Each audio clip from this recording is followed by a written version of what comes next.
Linebacker Francisco, Mauigoa. Good job. Kiko. Thank you.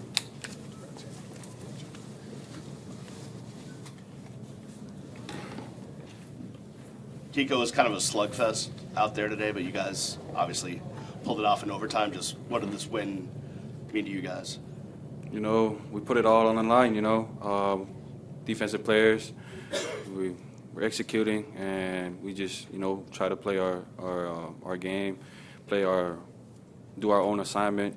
We have full trust on our offense to do their job, and, you know, it doesn't always end beautiful, but, you know, we came out with the win, so that was good. Kiko, what does it say about the team that you guys have now gone into overtime, you know, 2 straight games and come out with wins both times?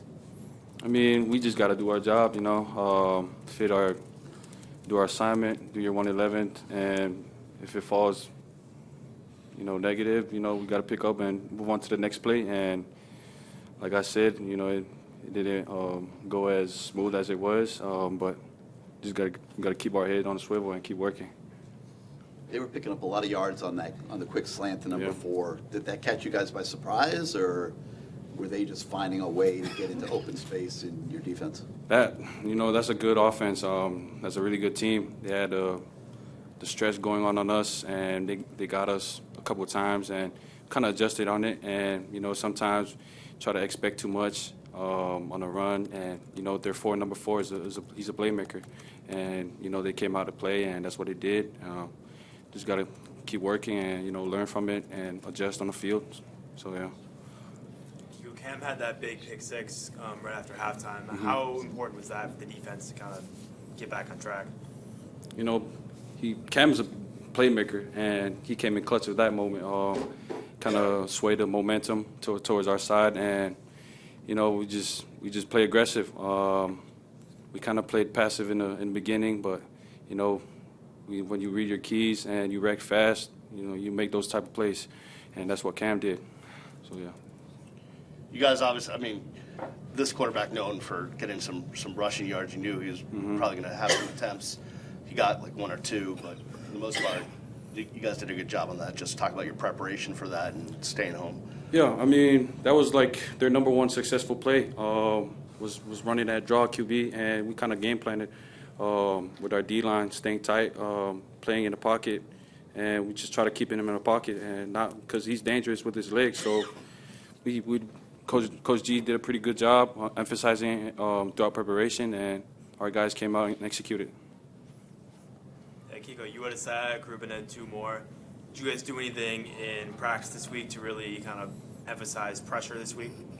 Yes, I mean, our D-line, they've been doing their thing. They've been really good at pass rushing. We got the best interior in the nation, and, you know, they were doing their job because no surprise that those guys were in the backfield. So, yeah. Is Brenton Dean back? Yes, we do have Brenton Dean back.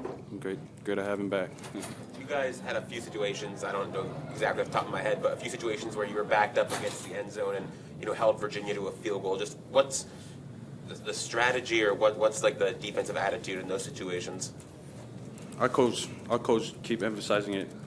They don't score on the 2-yard line, on the 1-yard line. It don't matter.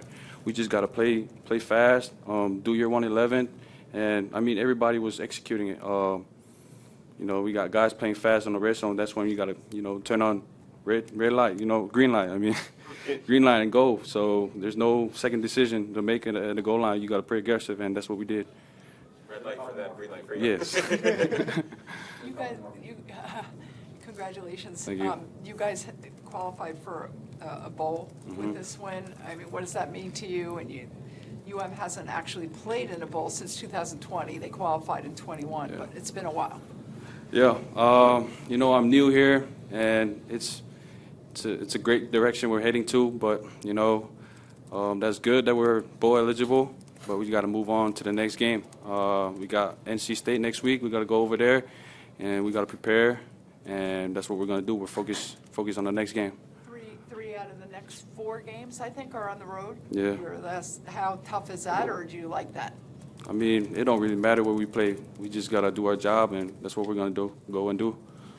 Well, you started October up on a tough note with those 2 losses. How do you feel now that the month is over, that you're able to come up with a good 2 overtime wins against Clemson and this one? Do you feel this is a real big character builder for what your team has to look forward toward the stretch run? That's just totally a positive thing.